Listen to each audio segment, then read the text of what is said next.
Welcome to another Milepost of the V-Twin Life. We talk motorcycles powered by those V-Twins, why we enjoy it, what they mean to us, and just why we enjoy the open road. V-Twin Life is brought to you by crshclothing.com, also known as Crash Inc. on the World Wide Web. Man, Brad is on a lot of stuff. You want to get some merchandise, you want to get parts, you want to upgrade stuff on your bike. He is a dealer for a lot of great companies, so check out crshclothing.com and see what they got for you. Now, we got Wild Ass. You want to add some comfort to your ass? Man, Wild Ass has got you covered. They've got something you like. Use that promo code DWoods. Get yourself free shipping and put that ass in comfort. Can't forget Custom Dynamics, leading the world in LED lighting and LED technology. Man, these got some great stuff. You want to light up your life at nighttime? You want to be seen during the day? Hey, check out Custom Dynamics. Can't forget Lexan. These guys got some great comm units. I just got the new G16s.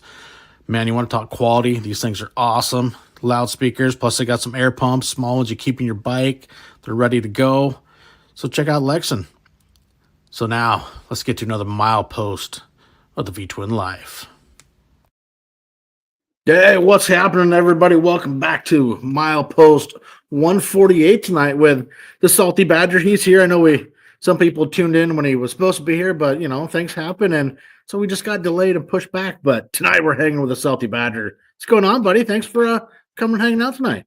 I appreciate that. Yeah, not a whole lot's going on. I like your intro, man. That's pretty good the way you got that put together. So, yeah, thank you. I know I need to add to it now. They've got Law Tigers, come on board. So they're supposed to be sending me some of their logo stuff, and we'll get them hooked up. So let's dive this, like I always like to. How did you come into motorcycles, man? Where did it come into life for you? Man, it came in. It's honestly feels like it's in my DNA. I'm third generation enthusiast builder. My grandfather started out working on bikes, and then my dad built choppers in the living room when I was a kid, and kind of just grew from there. Took a little bit of time off when I was in the service and came back trying to figure out my life and everything, and then got back into them, and now I kind of been spreading it on to my kids and everything too, because I just it fuels my passion is motorcycles. There's not much besides my family and work that comes before them, it seems like nowadays. Yeah, growing up with it, I can understand that it kind of shoot, I have the t-shirt sprockets and the chain, the motorcycle chain and everything, and it says, it's in my DNA, and the chain is actually made into the double helix. Yeah, that's pretty sweet t-shirt. So it is pretty slick. I mean, I can remember riding. I remember watching motorcycles on the ice when my dad was riding out on the ice out here on lakes and everything. And I mean, I know I did it, and I've seen pictures of me doing it, but I was young enough. I was at that age where you really don't remember that kind of stuff. So yeah, the real young age. Yeah. But I enjoyed it too, because I can take my granddaughter, and threw her on the gas tank of my chopper, and we rolled into the damn show. That was a good time, and she still remembers it. Like, she's 3, she'll remember that probably the rest of her life, and she's always talking about it, so she gets into it. Oh, that's cool. Got to feed the next generation. Yep, that's right. I kind of force feed them, but I force feed my kids with it too. So, you remember the first bike that you started riding on yourself? It was a Trail 70 with one of the monkey bikes. So we had 3 of them, a gold one, a red one, and a blue one. And that's what started it all off, and it kind of went from there. So, do you do much dirt riding when you're younger with the dirt bikes, or just mainly? Oh yeah, I rode dirt bikes. I did all the motocross, hare scrambling, stuff like that. Some flat tracking, things like that. And I just escalated from there, and I've just come into more of the road riding and things like that. I did crotch rockets. I had a really, really bad experience with one of my friends on a crotch rocket going too fast in roads, and I had a really bad mishap. And after that, I took a long time off. I took a long time away from motorcycles after that one. So, sometimes you got to just, I can understand where you come from with like that. And, you see something and you deal with it. It's like, yeah, maybe this, just got to put this on timeout, put it on the back burner for a little while. And when you're ready to come back. Yeah. Yep. And the crazy part is that right after that, my comeback, I built a bike, and in kind of my time off, put one together. And the first ride I was actually going on it after the shakeout ride, made it about 2 miles, stopped at a red light, and I was talking to my buddy next to me, and drunk driver took me out. Oh, Jesus. So, and I was down again probably another 6 months. And I really contemplated it for a while if I really wanted to get back into it. And now that my kids are grown and I'm back into it, but I'm pretty cautious about it now, especially having my kids involved and my wife rides. Oh, for sure. So, and I ride, and my wife, she doesn't really like to ride with me. She'd rather ride her own bike, which I don't have anything. I mean, I'm all for that, but it's more stressful for me not being in control of her motorcycle when she's next to me and things. And the same thing with my kids. So I think everybody that rides has that experience, but yeah. I mean, especially, you want to be the protector, so to speak, and, keep everybody safe. And no, I get where you're coming from. I can see it. Yep. And part of it is too that I think a lot of it's just the anxiety from watching one of my own friends go down that I couldn't control, and just looking back at that all the time, it's always there. Yeah. So, and you always got the cars out there but that the cars you can't control either, but if you can't control the bike or something happens either. So you always have that aspect of it. I mean, I'm all for it and too wide open, but it's hard when you watch somebody else that you love doing it next to you and have something knowing something could happen. True. That's why, I mean, one of the things I like, and, a lot of people talk about it, even for nighttime, though, is lighting is huge. Not just at night, but, brighten yourself up. The new technology, all these new lights, the strobes you can get, anything to make yourself more visible. And, especially even during the daytime to, help keep yourself safer is, I'm a big supporter of that. Oh, yeah. That's huge. I mean, I am too. I have a lot of friends that ride with us, and a lot of times I like to have me and my wife out front because we've rode together so long. We don't really signal each other. We just know what each other's doing. And but we come back about a couple of years ago from a real bad storm, and it was cold, raining, started blowing snow coming down. We had a trailer, but we couldn't fit all the bikes in it, so we put all the girls in the truck with a few bikes that we could in the trailer. And I told everybody behind me, drive with your bright on. If you have a problem, turn your bright off. I will see it. I will see your light go from bright light to not bright. I need everybody's lights because the deer were out, and I had my phone up on my screen, and my wife had texted me that she'd seen like 3 or 4 deer hits in the next 3 miles that were fresh. And sure enough, when we come across, there was deer on the side of the shoulder on both sides right when we got to that spot. Good friend of mine gave me a point, group riding at night.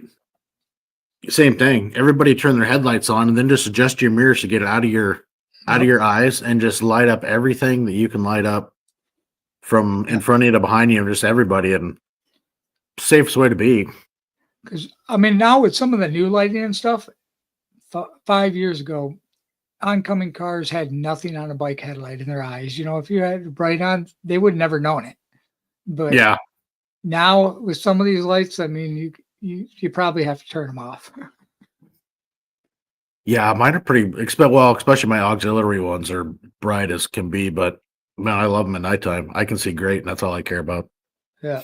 And I have, I was riding my chopper to Chicago talking about headlights, and one of the funny stories is we were coming on our way to one of the anniversaries in Milwaukee, and I was riding my chopper through the toll roads, and it was pouring down rain. All of a sudden, my headlight went out, and I thought my headlight, chopper thing is all the bouncing blows the headlights all the time. And I thought that's what happened, and I kept pushing. All of a sudden, my bike starts popping and starts shutting off, and it's been raining. I pull over, my headlight's hanging down behind the rear tire. Half my wiring harness is ripped out, And the Oh, reason why the shit. headlight was still on though, but it was just behind me at that point. So Yeah, just kind of not shining in the right direction. yeah, so I'm sitting there doing chopper things on the side of the road in Chicago downtown traffic, rewiring a chopper to get it back on the road to get to Milwaukee. So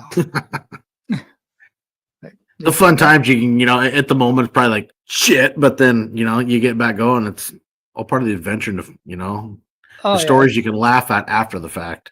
it's horrible. It's just funny that you get that stuff happens and you just deal with it as part of the ride and part of the adventure. Chopper things, when they happen, they happen. Oh, yeah. Gotta throw some wood in the fire. All right. Hey, XAN, thanks for stopping in. Good to see you, Rick.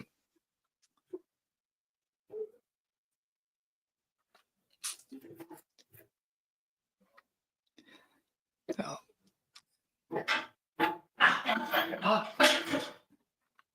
There we go. It's getting warm in here now. Now it's warmed up, huh? Yeah. Good deal. Get some dry fur going in there, boy. It'll warm stuff up quickly. Nice. Somebody got spring might come in here in Wyoming. You hit that witching hour when the headlights don't do much good and everything in the same color as the animals. Yeah. Yep. Oh yeah. Yeah. Well, besides your choppers, you also, what's your primary touring ride? I got a anniversary 03 roadglide. That's the newest bike that I have. I mean, my wife rides an 18 street glide. But I got an 03 roadglide for Father's Day one year. And that was the newest bike I got. Everything else I got's carbureted. I kind of like the carbureted thing. But my 03 roadglide, I ride it a lot. I think it's got 140,000 miles on it. So I got it 04. I think I got it in 19 for Father's Day from my dad, and I'm up to 125 or 126 on it. And other than the tensioners, man, those things will run forever. If you're on top of it, you don't have a lot of problems. So yeah, I got rid of before I got it, my dad did the cam change tensioner, took it out and he went gear drive, and then got the HB, I think it's the 125 auto tensioner for the primary. Right. Yeah. So I see Springer Mike asking, that's behind me. That's my son's. Hold on a second. That's my son's first build ever. That's a 90 Sportster, fully custom hardtail. About the only thing we used on that was the engine and the neck. Everything else was redone on it. So, but that was his whole insight of how he wanted his motorcycle to look, and I helped him with it, and we went through the whole thing, and that was how it turned out. We did an unveil of it at Cycle Showcase last year in St. Louis, and did a couple shows with it. And then my season ended a little early due to some health issues. Yeah, I'm glad you're okay. You're bouncing back from your health stuff, and that's the important part. Yep, definitely am. Yep, I'm ready to get back at it and start doing some more building. Got some feelers out there, working on a few things. I got one we're working on right now. I've been dropping a few things on social media. I started it on it before. It's a early 70s powered chopper that is an iron head kind of chopper digger / look that I'm going for. And I started it just prior to my stroke, and now we've came out with my son's build there was Ace of Spade, and we decided that this one after my stroke, we're going to call it Stroker Ace. So, there you go. Put a little bit of chicken on there and some screaming chicken on there and go from there. Yeah. Kind of worked out. Yeah, that night was so funny. The chicken burger racing week. Then you came up with that short a few days later. Oh, I was just dying laughing. That was so freaking funny. But now look where it ended up. Now I'm building a chopper called Stroker Ace. Oh God, fucking Bry. Chicken Racing Bagger League.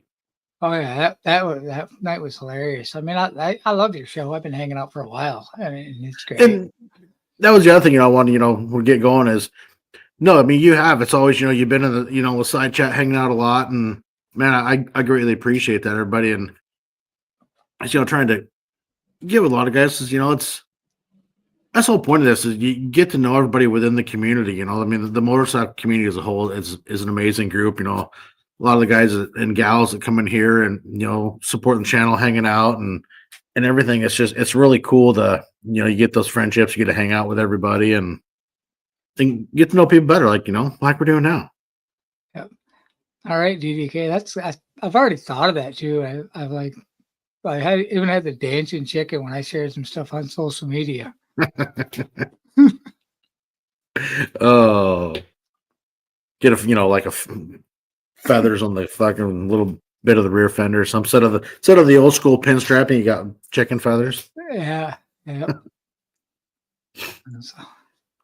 always wanted to do that. The flat black with the old school fucking pin strapping down the fender and tank. Yeah, definitely. That's all my son's bike. The frame's flat black with gloss, and then but my chop, a lot of times on my bikes, so what I do on the choppers when I build them is I make the frame stick out, like the frames, the rest of it, and the tins of the plain part.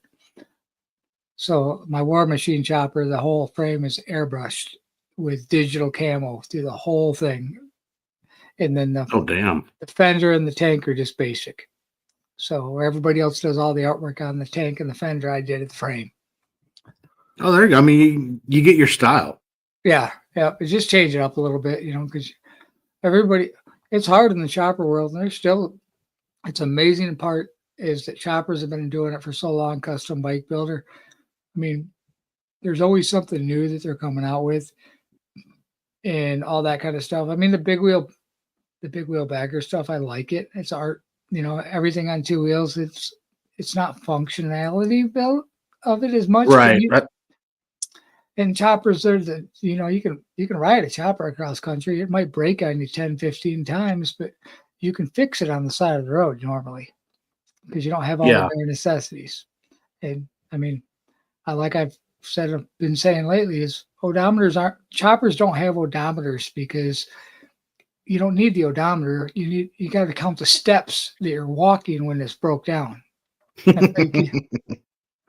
So I mean, it happens when you're riding. I don't care if you're the best builder out there. I can guarantee you've pushed that chopper. You might have run out of gas or it broke or something broke on it. You've pushed it. There's nobody out there that can't say they haven't done that in the chopper world. That's I reference go back to Milepost after Hyde finished the Hoka on that 48 panhead, all custom built, and third time was a charm. But boy, at the end, you look at everything that broke and everything that he fixed along the way, but still made it was fucking amazing. Oh yeah, that's the miles that he does, or even those guys that do that cross country stuff. What do they call that with the vintage bikes that go across the country? Oh, the cannonball. That cannonball ride. Them guys are amazing too. I got a buddy that's rode that 2 or 3 times and completed it. So, or you get to the next level crazy. The dudes that do it on scooters and that Scootin' USA on 49 fucking cc Zumas. Yeah. Oh yeah. I mean, it's all two wheels. It's just how crazy you want to get into. Oh yeah. So, well, what level of crazy do you want to get to today? Well, let's see. Yeah. Yeah. Let's go coast to coast on a 50cc scooter. I mean, I kind of want to do like a 4 corners ride on a chopper. That would be fun. I'd even just the 4 corners, period. But it's that it wouldn't really be an iron butt, man. It'd be more like a freaking bed sore 1000 or something like that. You start doing things like that. Well, the 4 corners, what do you get? 21 days? Yeah. I don't think it'd be tough on a chopper, right? Because that'd be a lot of walking. You need a big gas tank. You need a big gas tank to even try. For sure. Yeah. No peanut tanks on that one. No. No, you're going to need some gallons. That's for sure. Yeah, and that's the only downfall but if you did something like that and didn't try to do it in the time period, just try to do it in the fact of doing the ride, I think it'd be a lot of fun. But you definitely couldn't time it. You could not time it. There's no way. I didn't I mean there's an old timer who used to live here. He since passed. He was a retired cop, and his son lived in Florida, and they really enjoyed the East Coast doing, looking at stuff and taking their time.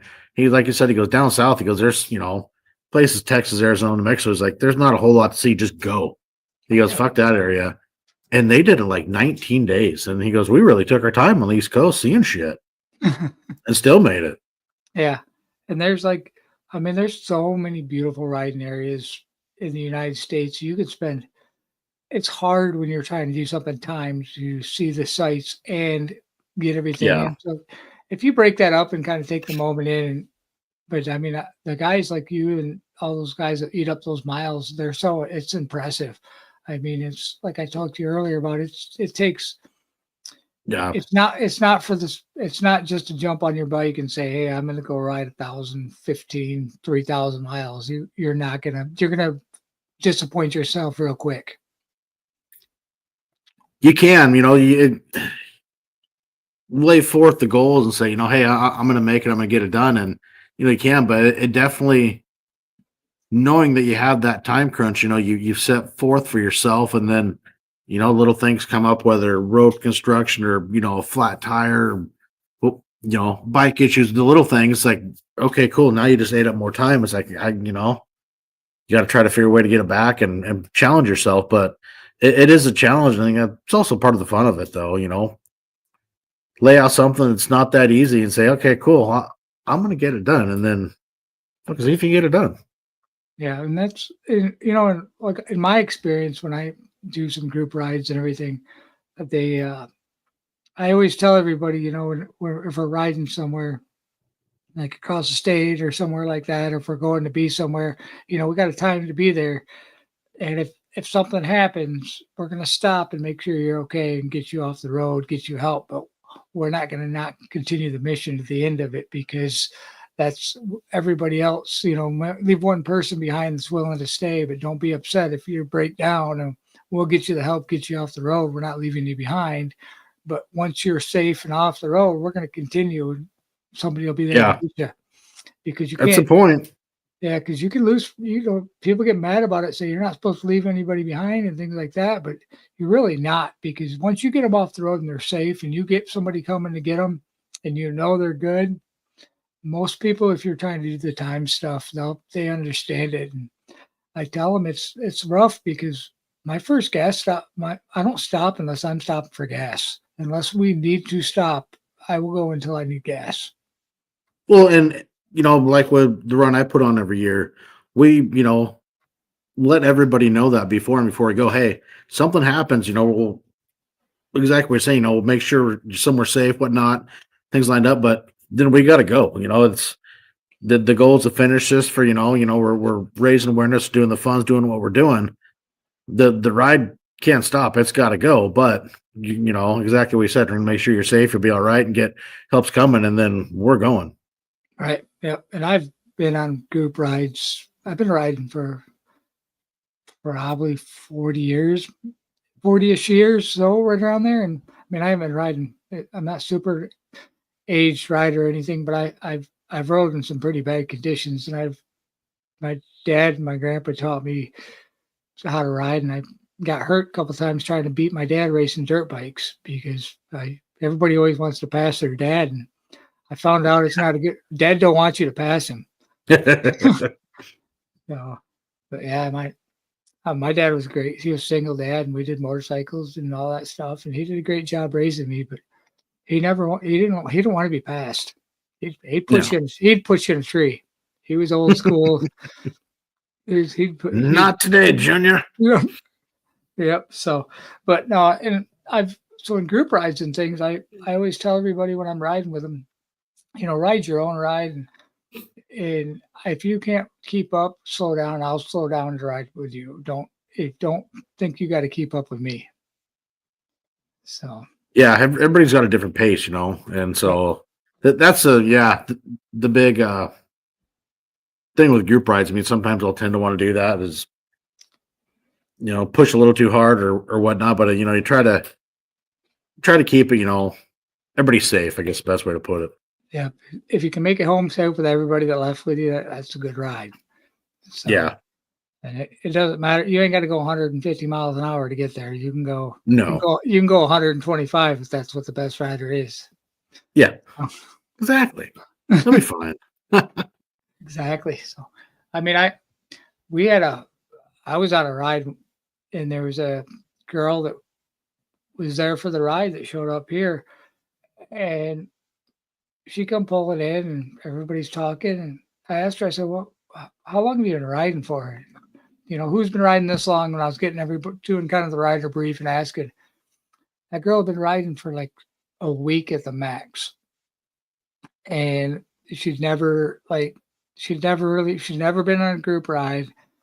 And my wife's like, "Well, let's just take her in behind us and then just keep." I told my wife, I said, "I'm going to put her in front of us because we'll go back a couple in the pack and then we'll put her in front of us just so everybody else can be pissed off behind me for going slow. I'm not going to have her having people pass her." And we got done after the first 40 minutes of the ride, and we got to one of the stops, and she said, "I think I'm going to stop. I can't go any farther. It's just it was too nerve wracking for her." So my wife and me quit the rest of the ride and rode back to where the starting spot was. So she knew where she was at. But, and then after that, she said she felt more comfortable riding after that point where somebody actually showed her how to ride in a group, you know, or how to signal it or how to slow down. And we weren't pushing the limits.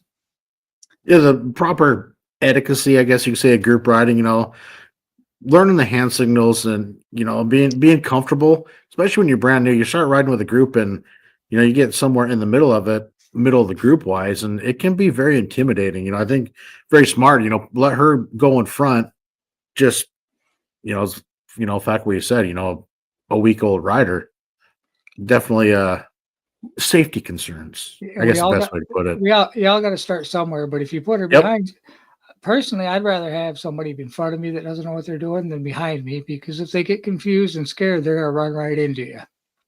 Yeah, I agree. So, and I've seen her a few times after that, and she's done really good now.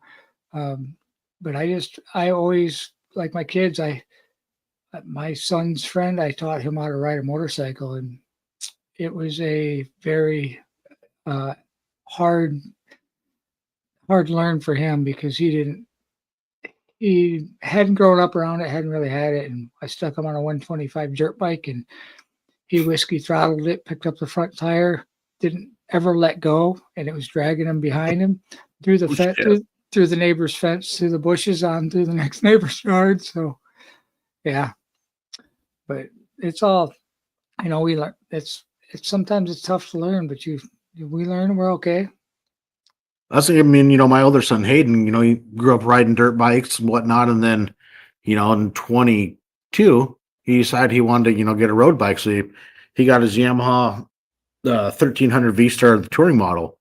He was on the road for like 6 weeks, and that's when wife and I and friend were going to over to Sturgis for the big Hoka Hay send off, and wife's like, "Well, why don't you see if Hayden wants to go?" And I'm like, "Been on the road for 6 weeks. Well, yeah, what the hell?" And tell you what, by the time we got to Montana, you would have swore he'd been riding on the road for fucking years. Yeah. I mean, he same thing. He figured out, when to grab the lane, because he would be, behind me. I could watch him. Plus, we had the intercoms and the helmets when we, need to talk or something. But he got to the point where he understood the road. He would grab the lane, we'd switch lanes, get around cars, and man, he rode freaking phenomenal. It was a lot of fun. Yeah, that's my son. My son is a natural. I mean, he'll take off on any one of the bikes we have, and just he's gone. And he rides perfect, and I don't have any concerns too much when he's out. I mean, other than the fact I almost watched a guy hit him with a car, and that didn't end well. So yeah, and we had that happen with Hayden, and we were somewhere. I think we were in Montana because Jason Setzer quickly got around Hayden and got into that car, and he slowed that car way down quickly. Yep, that's got the car out of the way. Yeah, it's watching your kid happen to your kids a whole different world, and I taught my daughter.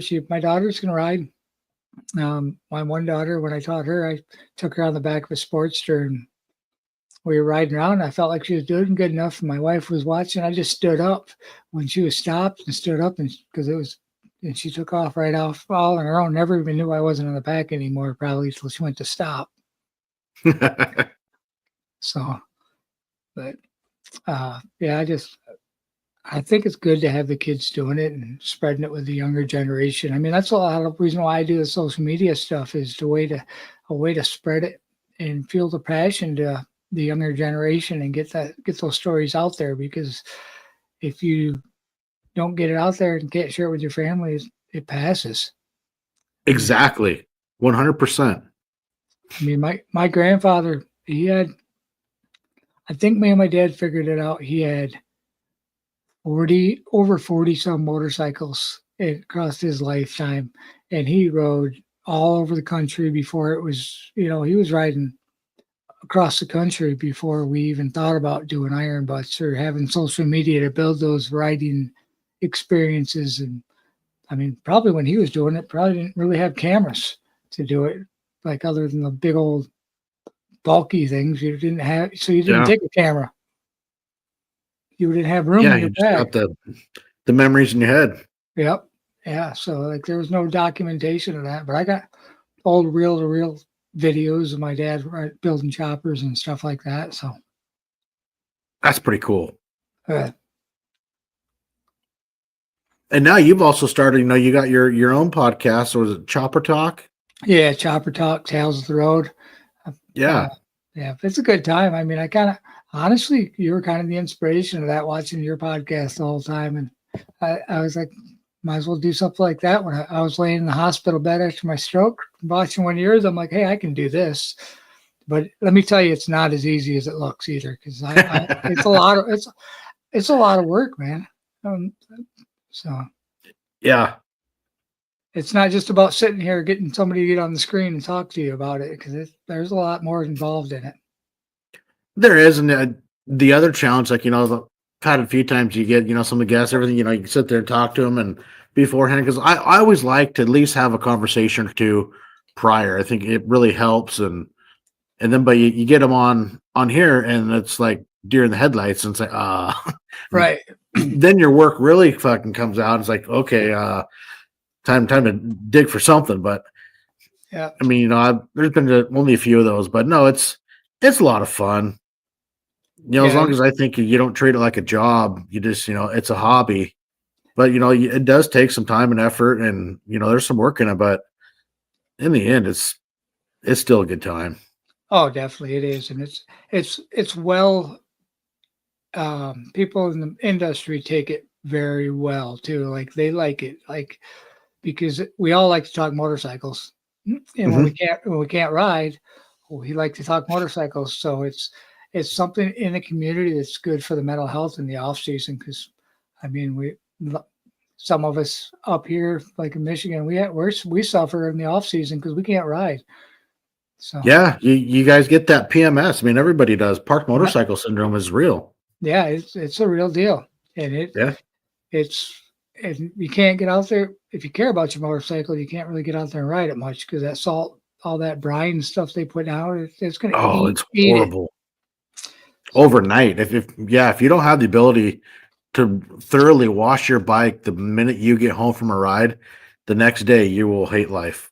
Oh, and it literally, like, you think you have electrical problems on a motorcycle now, get out there in the salt, get that corrosion started in spots, and that bike will never be the same. Nope. That's why I'm the same way up here. When it gets cold and we start having the icy roads in the forecast, they start laying that brine. It's like, yeah, the bike is parked for a while. Right. I don't care if you get a 40-degree day a few days later. I'll wait for a couple good rains to really get the road clean of that shit, and then I'll think about it. Yep. Oh yeah. And I like everybody in the industry that I meet, not just in here, but like XAN biker that's in the side chat. I met him at Cycle Showcase, and just meeting you through your podcast. Everybody in the industry is just so awesome. Oh yeah, it's like we got Springer Mike in here. We've met him going over there in 22. We seen him in Sturgis, and the next, and Amy and I went in 23. And, we went down to Colorado in October to see our daughter, stopped down by, we're down by outside Cheyenne. And I knew he was down there. I gave him a call, met up with him for a few at the gas station. And, you build that friendships and, I talk, like with Springer Mike, man, I talk to him weekly. But, and it's just to support all these people, it's so much fun, the interaction you get with the people here and, the friendships you build, and you get that community that we all enjoy so much. And it just really shows the support that we all have. I mean, we're all, watching everybody's channel, supporting what they're doing, hanging out. And it's hard to put into words. It's really cool. The support that comes from everybody in here. Oh, definitely. It's made the world a smaller place, and we all made it through COVID because of this. I mean, this right here started up a lot of the motorcycle industry when COVID hit, because people were stuck in front of their computers. And I mean, there's so many people that came up with great content, and I mean, we wouldn't have the things to feel their passion. So yeah, and that's what got me going. I was bored during COVID and started with the audio. Took maybe a year, and then it's like, Brian and Jason Setzer. Or, they're the big reason that I'm here on YouTube. I got this care package from Brian, some stuff that he was no longer using. He's like, here, get this stuff plugged in, kind of gave me a crash course. And I think we finished getting everything set up like 3:00 on a Saturday. It's like, well, fuck it. Let's go live at 5. And here we are. And, like, that's funny because I do like the live at 5 thing, like just kind of a news thing. And I didn't think of the time zones. Like when I did that, like other people, like yours is 5:00, but it's not 5:00 here. It's 8:00, Yeah.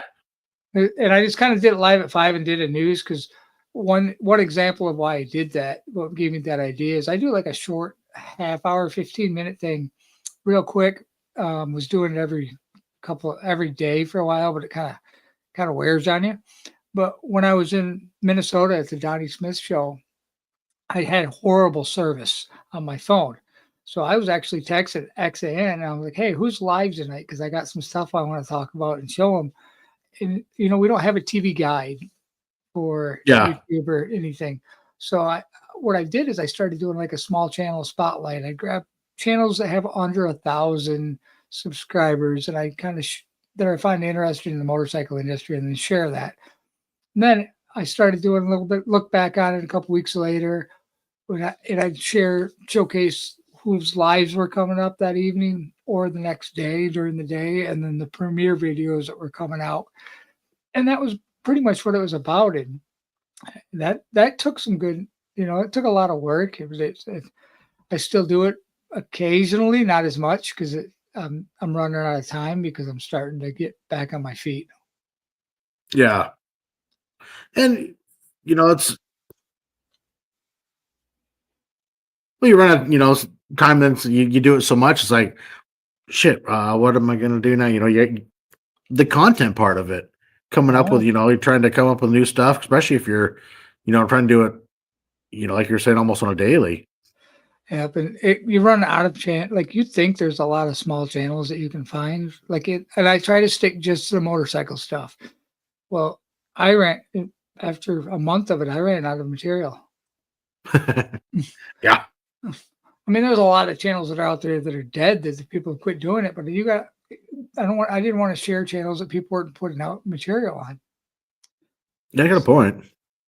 But not that they're bad and not because they're putting out material, but I was trying to make their channels grow. And if I'm going out there and sharing their channel, but they're not putting anything out, they're not growing. So it's kind of counterproductive for what I was trying to do for their channels. Yeah. Yeah, some people get bored where, they take a break and just end up saying, fuck it, and they just don't come back. And YouTube's not for everybody, man. It's tough. If you're trying to get rich at it, you better be really good. You better have a lot of time and money also for all the stuff that you need to go along with that. Yeah. Yeah. Because you better be able to travel. If you're going to do the motorcycle stuff is so saturated by it that there's some good channels doing some good content. Yeah. And there's not a lot of, it's two wheels. There's not a lot you can do. And I love finding the ones, some of the documentary style, rides like, guys, well, Full Throttle Hog Ryan's done some great ones. Oh man. The Law Abiding Biker, they're documenting when they take off on their 8 to 10 day trips. And, Ryan Erlacher puts together some amazing content and videos. And I enjoy watching those ones. It's fun. I tell you, I like a lot of the chopper stuff and everything, but one of my first guests was Evolution Cycles, and man, that guy's sense of humor, but the content that he puts out is amazing. And just because of his sense of humor and everything, I found him because of a Grinch video that he did that was just hilarious. But come to find out, he wasn't acting in that whole video. That was him. So, and it's just a lot of the good things. There's so many good people in this industry that it's not always about TV and all that kind of stuff that they put it out. And the real motorcycle life isn't ever going to be found on TV. True. Because you can't get the experience. And it's like I've been seeing lately, I don't know, the way it bugs me, that, them redoing Harley-Davidson, the Marlboro Man. It's like, man, I don't know how I feel about that one. There's some movies that shouldn't make this, just shouldn't, they'll never be be able remade. Easy. If they ever remade Easy Rider, they would be horribly upset by how bad it did. And that's one of them movies you just can't, it's history. You can't redo it. Yep. Exactly. So I think if they redid Easy Rider, it would take on to the community, to the motorcycle community, like if they redid Blazing Saddles to the rest of the world. Yeah, I think there'd be some unhappy individuals. Yep. Yeah, some of those classics, they're a classic for a reason, and they don't need to be messed with. You got people like, what's that other one? There's another big motorcycle movie, but they can't, I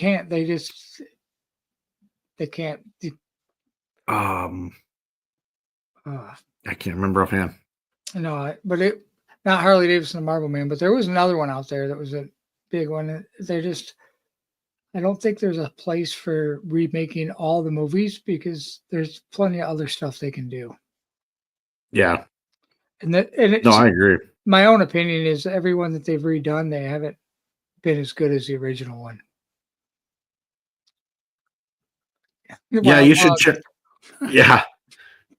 Yeah, DDK, they're actually redoing it. It comes out, God, I think the end of March with Jason Momoa and I can't remember who the other guy is. I seen it was like, oh, you got to be kidding me. But for the longest time, I thought that was a bunch of AI stuff, and then I started hearing it's not. It's the real deal. Yeah. Oh, Wild Hogs. That one was comical. I don't think they could redo that one either because I don't. No. I think you tried to redo that, there would also be so much, I think, backlash from, organizations. And it's one of those movies where politically it would just get shamed. Yeah. Yeah. And it's that way. And I just think, but on the other token, like the other show out of California that they did, that I think that did more bad for the community than it did good for the motorcycle community. It helped it grow a lot, but it made a lot of people think things were different in the community than it is. Oh, like Sons of Anarchy? Yeah. Yep. That's the one. Then you had the Discovery did that one, the Laughing Devils. Yep. I think that was on Discovery or something. And you still got you had the others, the Mongol. Del Fuegos for life.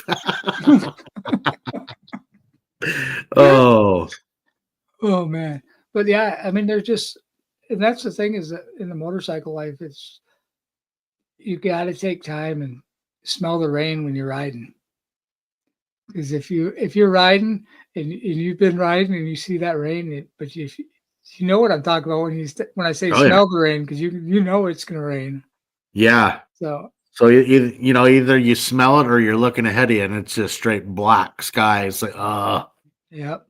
And did you bring appropriate gear to keep yourself from becoming a sponge, or did you not? do they make good rain gear? No, but well, I've heard, and I'm about the best thing is guys and gals that run the climb gear. I guess it's really well, but it's also, I mean, it's pricey, but Right. supposedly it does keep you pretty damn dry. Yeah, I never had any luck with any of it. I haven't either. I mean, actually, always- the new Joe Rocket coat that I bought last year, that thing is really well water resistant for keeping dry. But yeah, when it comes to actual rain gear, I haven't found anything for the lower extremities that do much. It finds its way. It's like it finds its way into that one seam that you didn't get tucked in, or your boots are full of water, or something's happening, Yep. or you bought the real expensive stuff and just melted it on your exhaust pipe when you put your feet down. I was going to say the same thing. And now you're out there with a razor blade 4 days later trying to get it off. Yep. I mean, that's just the way that it is. It's because it's a little loose and it flaps, and that's just that spot. There it is. Yeah, you just got to go fast enough and you go between the drops. So, And and like one of the last rides we went on last year, there was 3 or 4 of us, and I was out in front, and I looked over at my wife, and I was thinking, it's gonna rain. It's like, should we put our rain gear on? It was like 90 degrees. oh, I'm like, I really don't want to, but it's gonna rain. And she's like, I look at her and she says no. So I'm kind of asking everybody. Everybody says no. It wasn't 2 minutes later. It was a monsoon. Like, I thought it was gonna rain, and this was like that. Trucks were pulling over underneath the overpass. Well, then we made it about 2 more miles, and it was hail. And it was like golf ball size hail, watching it bounce off the road. Jesus. We couldn't get off the shoulder fast enough. And we're freezing cold, trying to just get warm, all of us. And we finally get dried off enough and get some rain gear on, take off. 5 minutes down the road, it's muggier and muggy and no rain. So Yeah, and then everything coming off the road, and holy Yep. shit, that'd be miserable. Yeah, and then it's like 95 now, and you're in like this cooking machine, and In But a it's still- sweatsuit. it's still fun. No, we still do it. Oh yeah. We don't stop. So, but yeah, I've rode through hail, snow, all that up here. I don't do it intentionally, but it happens. Yeah, I've never done it intentionally, but I agree, it's happened. I had a once and a half. I just wearing a half helmet. Oh, that was brutal in a hailstorm. Got my arm up over my face, trying to cover my face going down. It's like, and there wasn't supposed to be any moisture whatsoever that day. And we ran into hail and a fucking monsoon rain. And like, it was a great toy run. Yeah. And I've done, I try not to leave in the rain, but I also like to be kind of punctual. And so if I plan on leaving, I'll leave. And if it's raining, it's raining. You can't change the timeline, because unfortunately a lot of my runs are on the weekend. So I do a lot of big rides on the weekend. And if it's raining that weekend, I want to do it. I still got to ride. So But man, it sucks starting to ride off in the rain. It takes everything out of it. Oh, it's fucking horrible. It's a lot easier to come home in the rain than it is to leave in the rain. Yeah, absolutely. Because you can go home, get dressed, get undressed, jump in the shower, get warmed up, and you're fine. But when you leave in the rain, it's like you might as well just jump. I've decided the next time I'm doing it, what I'm going to do is I'm going to turn the shower on. I'm going to get all my riding gear on, and then I'm going to climb in the shower and walk through the house and get on my bike and take off. That way, What sucks is when you got a 2-day trip and you all night long, all you can hear is the rain pounding your roof. It's like, fuck, please stop, and it doesn't. So I put speakers in my wife's bag and the lids. And she really liked the sound of it. And we went on a weekend trip, and she put all her clothes in there and all her women's stuff, had it all packed nicely in there. And somebody forgot to seal her bags. And so when she pulled it out, they were full of water. Like everything was soaked in water. My stuff was dry because when I did mine, I ran a bead sealer around it and urethane and sealed everything. I forgot that step on hers, and she wasn't happy. Oops. Yep. Yep. But it wasn't my fault though, because she could have fixed her own bike. So. Well, yeah, if we see a cane or a broom come flying through the screen, we'll know what happened. Yeah, right. Yeah. No, she's good. She likes to ride. She loves it. And she don't like them. She can ride if it's 110 or so, but if it's 60 or below, she's hating life. But she came stepped up to our bagger recently from a Sportster that had no windshield, chrome handlebars with chrome grips, nothing to keep her out of the wind. And she would ride 800-900 miles in a ride with just like that with a little sundowner seat. Now she's got that bagger, and she's like, okay, we're done, like 800 miles. She's like, are we starting off yet? I'm ready to go. So, yeah, but she does that in a sports. I mean, holy Jesus, that's impressive. Oh yeah, she'd do 800 plus miles on a Sportster and no problem. And we'd have fun. But now she's ready to go with a bagger. And I did a bunch of work to it with her and helped her put all the stage 2 in it, and we put a tune on it, and that 18 street glides. Now I figured out that I probably should have done that, because every light she wants to make sure and show me how much faster she is than me. Because I mean, I gotta leave hard to even have a chance, and she just throttled away from me. I'm like, this is ridiculous. I gotta buy a new bike. So. Well, they make goodies for those, you know. Yeah. Actually, 03, I love the paint scheme, the silver black they did on those 100th anniversaries. I've always liked them.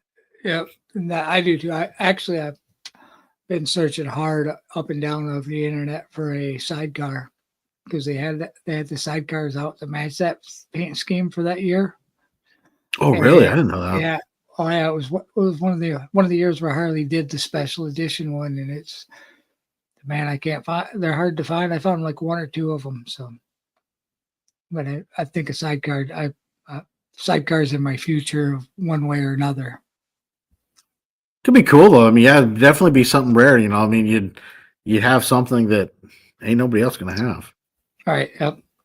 Yeah, I'm a big sidecar fan, more so than the trikes and everything. And I think it's going to be I'm going to have to either go to a trike or a sidecar. I'm still having some balance issues that I'm fighting through, so I've kind of accepted that, but doesn't mean that I'm not going to try. You know, I'm not going to. Right. But if I have to do something like that, that's going to be the plan. I mean, prime example, I was talking to some friends, and they're like, "Well, you can build a badass chopper trike if you want to," and they're like, "Let's do it." And I'm like, "Man, I got to finish this one first and see." I think I'll be all right. I think it's like riding a bicycle, so I think once I get on and start moving, I'll be all right. So that's just getting to that point of I've got my vision fixed. I got vision issues now. I lost a lot of the vision of my left eye, all the peripheral stuff. But the more I think about it, we got our heads on a swivel all the time anyways. We're not trying to look at the peripheral stuff. We're turning our head 90% of the time. Yeah, true. So.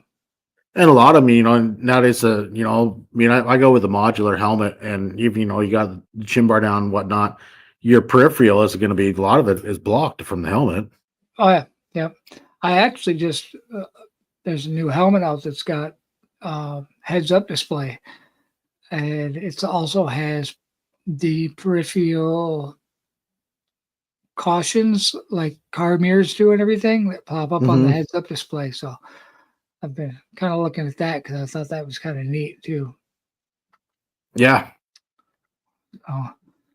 Yeah, and a lot of times that added technology is not nice, but if it's something like that where it could actually, and it could be helpful, it'd be worth checking out.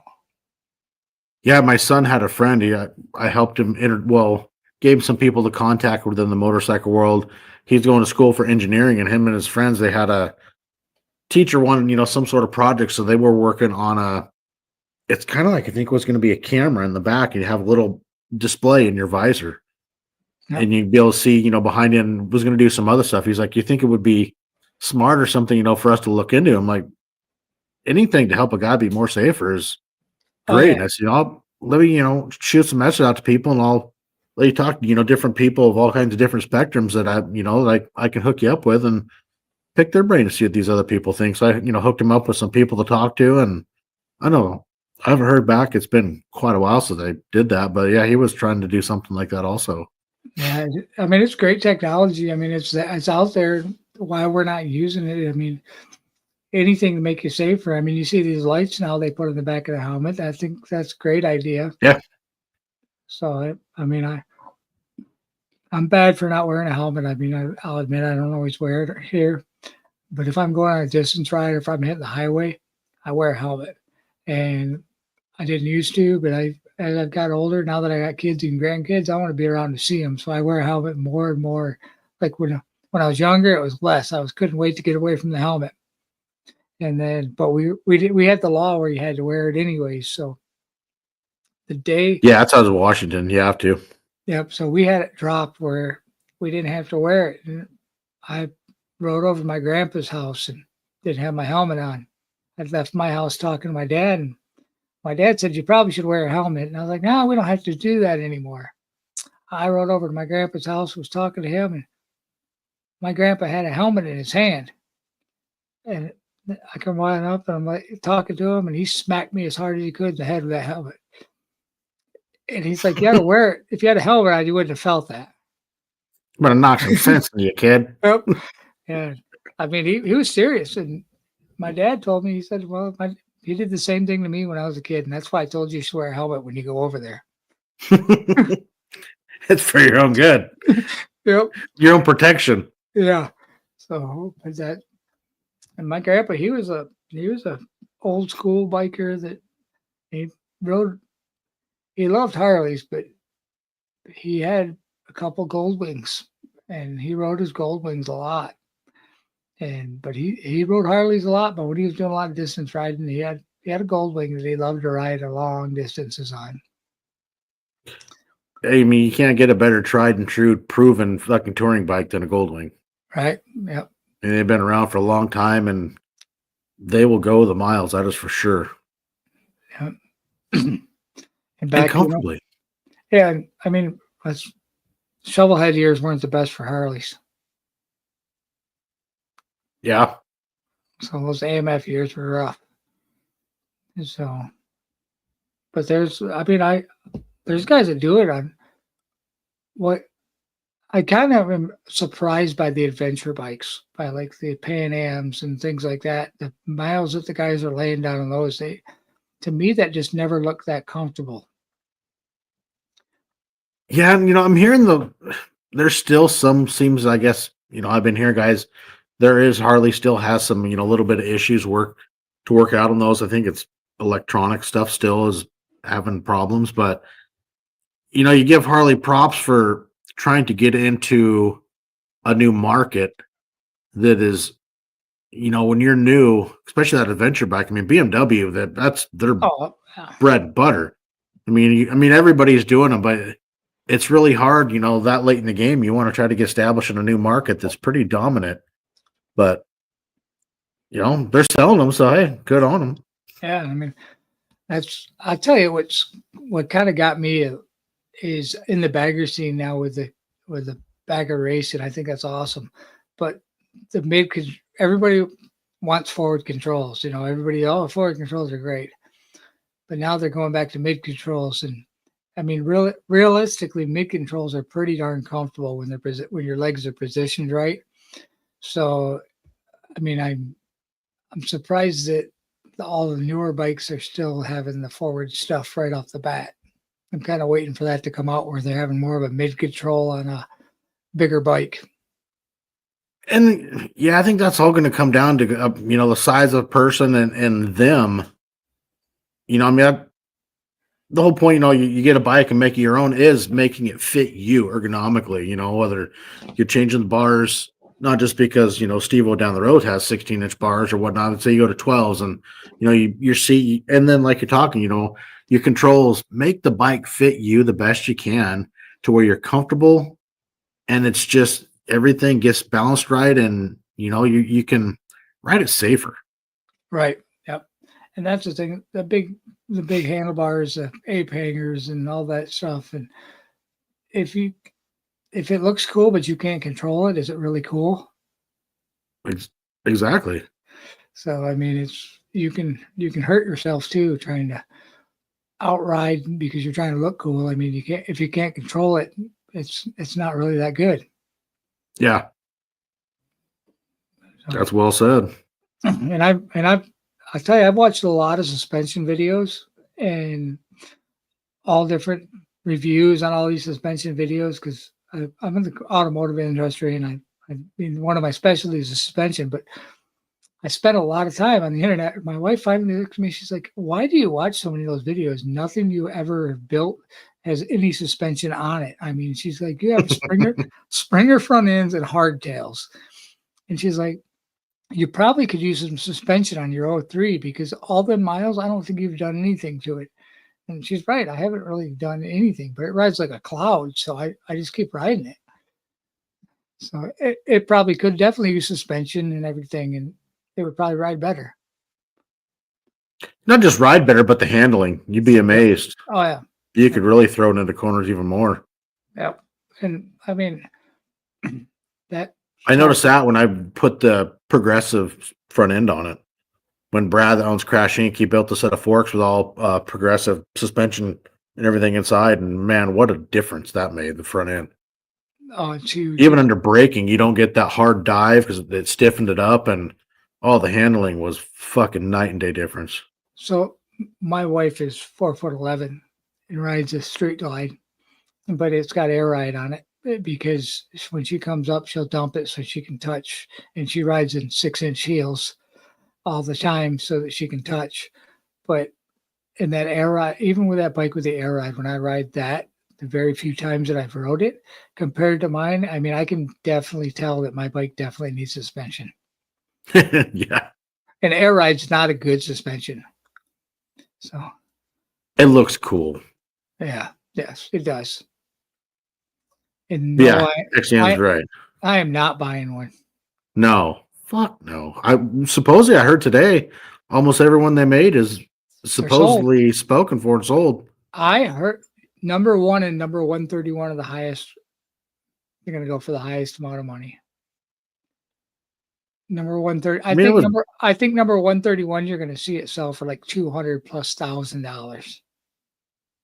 It's possible. It was bad enough when the CVOs come out for $60,000+ this year, and then they bring out this for 110. I'm like, you guys are fucking crazy. Then you quit making the limiteds, you dump the Sportster. I mean, what the fuck? I mean, it's like I was telling somebody earlier.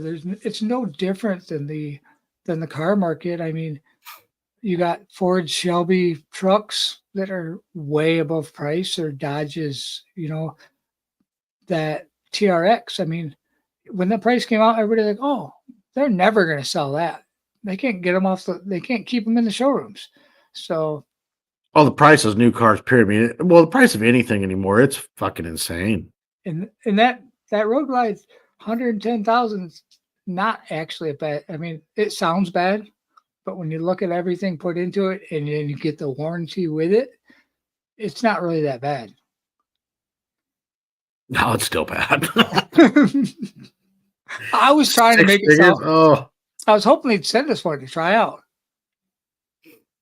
Yeah. Hey, Matt, come on.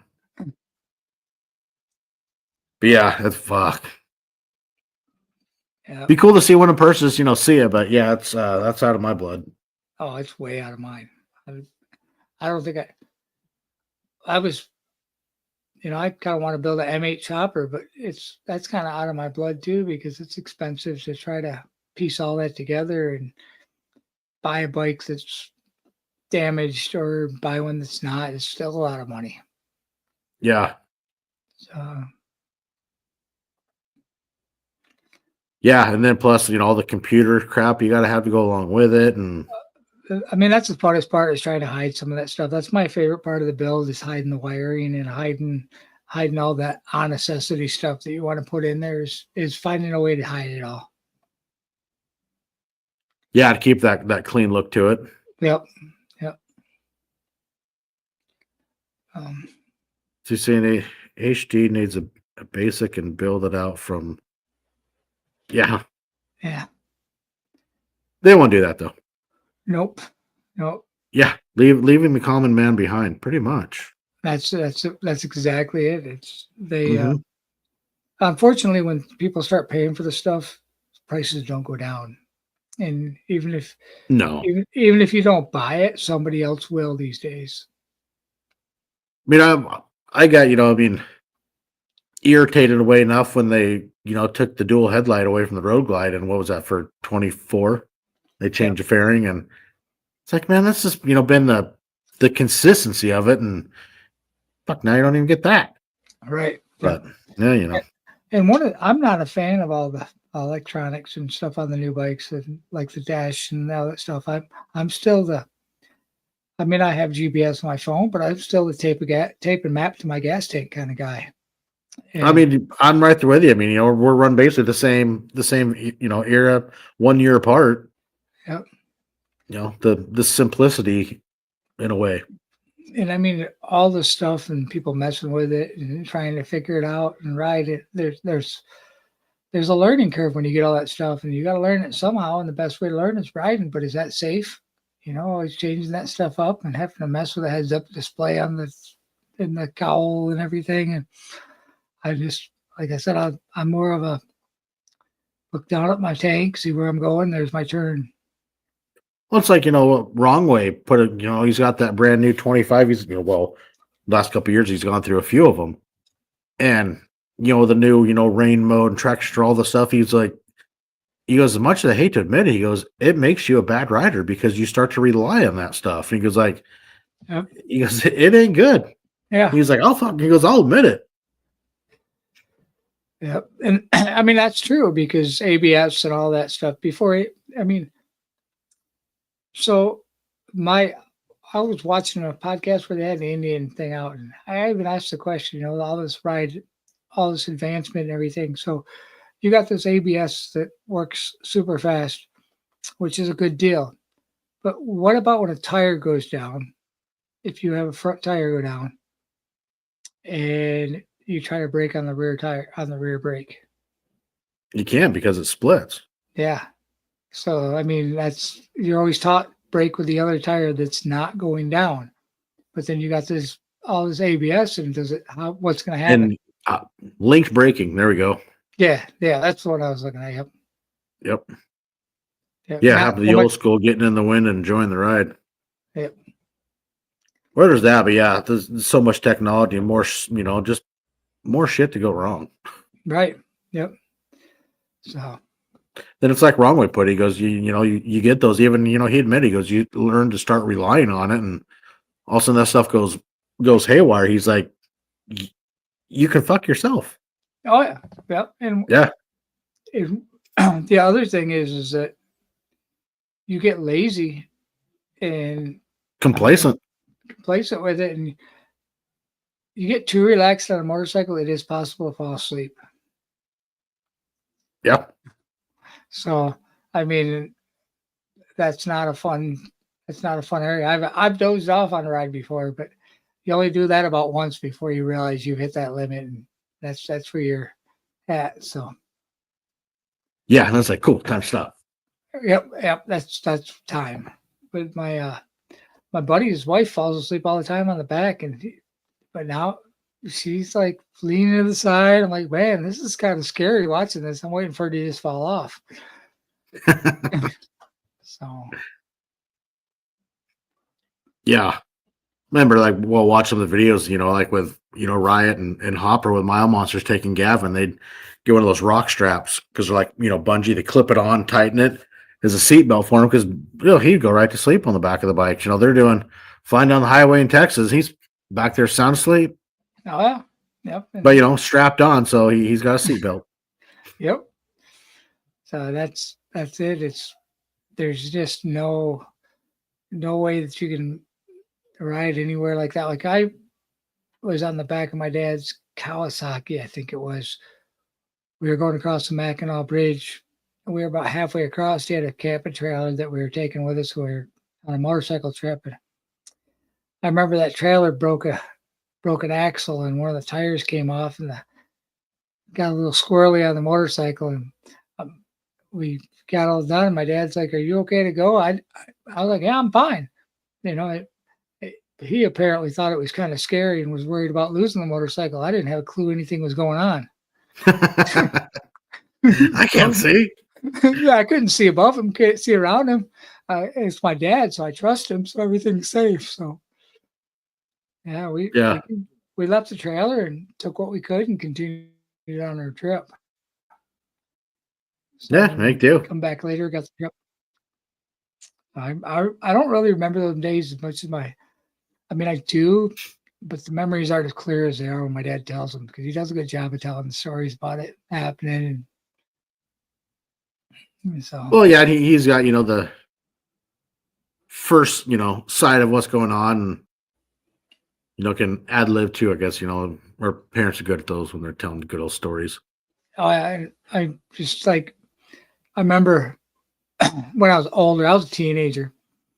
I always watched my dad kickstart his motorcycle, watched how he did it. And my buddy's dad had I think it was an old shovel head.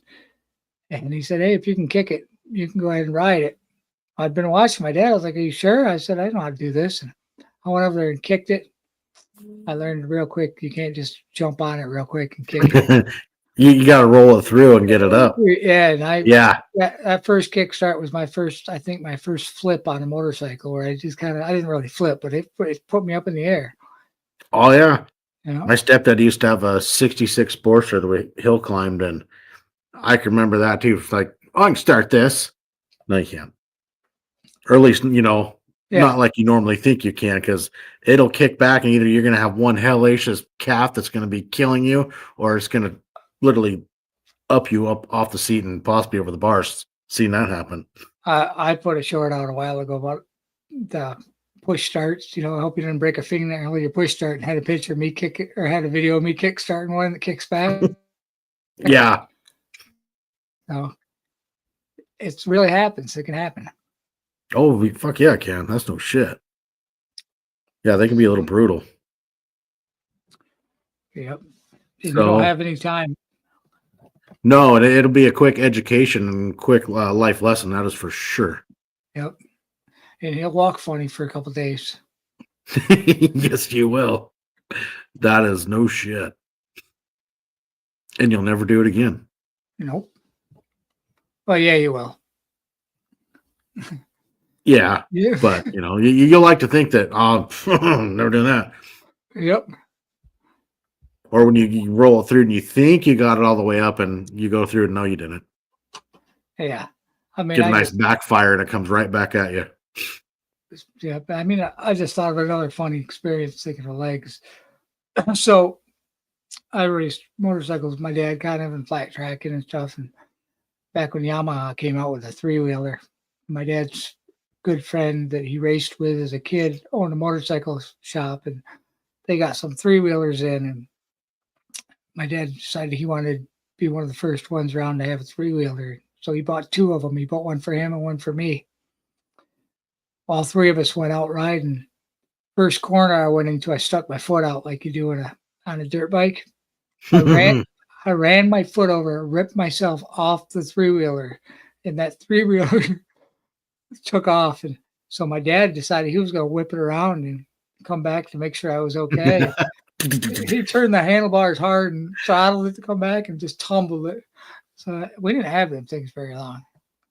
So yeah, they're not unsafe. Everything's unsafe, but when you go I think the biggest problem that 3-wheelers had is everybody had been racing on 2 wheels and doing stupid stuff on 2 wheels, and was just like what we did. You didn't know.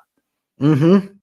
So I think, and you learned quick. Yeah, and you learn the hard way, just like but we learned that way on dirt bikes too in the beginning. It's just, oh yeah, that we were slowly learning, and you could fall over, but this, you still fall over on a three-wheeler. It just hurts a lot more. I don't know if you call it fall over. You're getting thrown. Right? So you're getting thrown, There's some force behind it. and it's cartwheeling behind you. Yeah. You better hope you get out of the way, or it's going to run you over after it already threw you. Yeah. Yeah, but they always said those things float, but we figured out they don't float. That it was the big wheel Honda ones that were supposed to float, but I know the Yamahas. Yeah. The Yamahas didn't float. I had one of the little Hondas. I think it was a 200. A long time ago. Yeah. My wife, I haven't flipped a two-wheeler. It was a nice ditch. So my wife will probably kill me for this one, but we were riding last year, and she rides on the right of me. We ride motorman most of the time, and when I'm on my chopper, she'll leave me extra space to turn. And so I was on the roadglide, and we're coming around this corner, and we both came into it a little bit too hot. And I've seen it happening, so I let off to give her a little bit extra room, and she decided that she was still going to try to beat me through the corner, and throttled out and went off the shoulder through this yard and never lifted, and just kept going right back in and come right back next to me. And I'm looking at, I'm dying laughing, because I see the whole thing. I can't help but laugh, because she's okay. Once she was okay, it was funny. But when it was happening, I'm not okay with what's going on. Yeah. Oh shit. But all she sees is when she comes back on is me laughing. So she was pissed. She's still a little mad about that one. You didn't even care about me. I was like, man, I was pretty upset there for a few seconds before you got back on the road. Yeah. You came to pavement, and then I started laughing my ass off. Yep. Yeah. Yep. That's definitely the way that it happens. So yeah, it's one of those deals, at the moment you're like, oh shit, but once it's over, the story lives, and man, laughter time. I've done so many of those oh shit moments and fixed it up later and thought, well, that was a lot of fun, but I don't think I'll try that one again. Yeah. Oh. Yeah, at the moment, yeah, not so cool. And then later down the road, you can laugh at some of those stories, and then you enjoy those around the campfire. Yeah, definitely. Yep.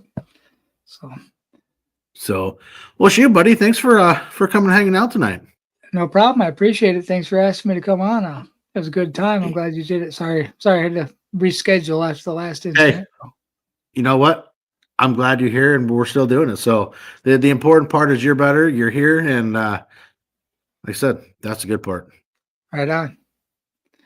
So, hey, everybody, thank you all for tuning in and hanging out tonight. And be nothing next Sunday, because I'll be coming back from Spokane. And that's my birthday. Gonna be doing some stuff. So we'll be back the 23rd.